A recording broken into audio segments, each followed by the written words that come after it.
నేడు smart ration card పంపిణీ కార్యక్రమానికి శ్రీకారం చుట్టినటువంటి శుభ సందర్భంగా గౌరవ ఆంధ్రప్రదేశ్ రాష్ట్ర ముఖ్యమంత్రి వర్యులు మన విజనరీ నాయకులైనటువంటి మాన్యులు గౌరవనీయులు శ్రీ నారా చంద్రబాబు నాయుడు గారి ప్రవేశపెట్టినటువంటి ఈ స్మార్ట్ రేషన్ కార్డు, అలాగే గౌరవ మంత్రి వర్యులు పౌర సరఫరాల శాఖ గౌరవనీయులు శ్రీ నాదెండ్ల మనోహర్ గారు ప్రవేశపెట్టినటువంటి ఈ స్మార్ట్ రేషన్ కార్డు పంపిణీ కార్యక్రమం ఈరోజు మన బొట్టపల్లి గ్రామ పంచాయతీలో నిర్వహించడం అత్యంత అద్భుతానికి శ్రీకారం చుట్టినట్లయింది.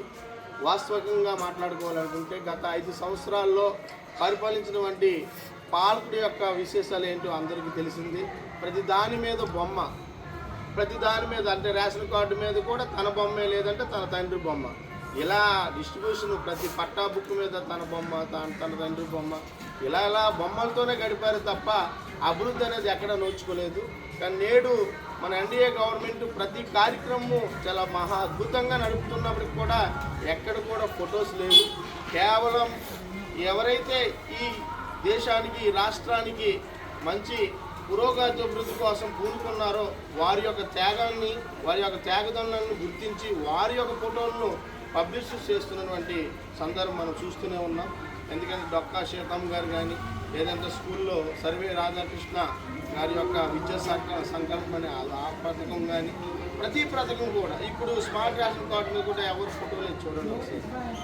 కార్డు కూడా క్లారిటీగా ఉంది. గతంలో రైస్ కార్డు అంటే ఎవరు యజమాను, ఎవరు తన కార్డు ఎక్కడెక్కడ యాడ్ అవుతుందో, హౌస్ హోల్డింగ్ అనే కొత్తగా వాలంటరీ వ్యవస్థ ఏర్పాటు చేసిన తర్వాత ఇప్పుడు అసలు పెద్ద సమస్య మనం ఎదుర్కోవాల్సి వస్తుంది. ఏ ఇంటి దగ్గరికి వెళ్తున్న పెద్ద సవాలు కూడా స్వీకరించాల్సిన పరిస్థితి మన డీలర్లు కానీ, సచివాలయ సిబ్బంది కానీ. హౌస్ హోల్డ్ మ్యాపింగ్ అంటూ ఒకరి కారులో ఒకరు తీసుకొని ఒకరికి యాడ్ చేయడం వల్ల అతనికి రావాల్సినటువంటి బెనిఫిట్స్ అన్నీ కూడా ఈరోజు ఆగిపోయిన పరిస్థితి.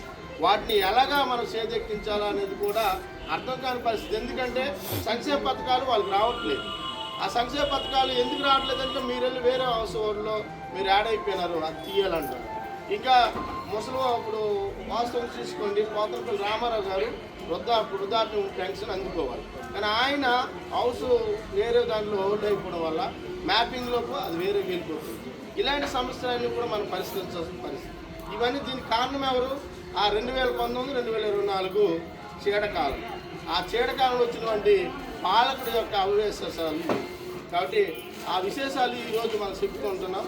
మరి ఇంత శుభ సందర్భంగా స్మార్ట్ రేషన్ కార్డు అతివేగంగా ప్రజల్లోకి పంపిణీ చేసే విధంగా సహకరించినటువంటి మంత్రివర్యులు నాదెండ్ల మనోహర్ గారికి, అదేవిధంగా గౌరవ ముఖ్యమంత్రి నారా చంద్రబాబు నాయుడు గారికి, అదేవిధంగా మన పలాస నియోజకవర్గ స్థానిక శాసనసభ్యులు గౌరవనీయులు శ్రీమతి గౌతు శిరీష్ గారికి ఈ శుభ సందర్భంగా ప్రత్యేకమైన శుభాభివందనం తెలియజేస్తూ, అలాగే సహకరించిన సచివాలయ సిబ్బందికి పేరుపైన ప్రత్యేకమైన అభివందనం తెలియజేస్తూ, ఇరువురు రేషన్ డీలర్లకు కూడా ఈ కార్యక్రమాన్ని మంచి కార్యక్రమం కాబట్టి ప్రజల్లోకి తీసుకెళ్ళి అందరికీ ఇన్ టైంలో సరుకులు అందే విధంగా, అలాగే వృద్ధాప్యంలో ఉన్నటువంటి వారికి కూడా సకాలంలో అందే విధంగా ప్రయత్నం చేస్తానని కోరుకుంటూ, ఎందుకు ఇంకా ఎవరన్నా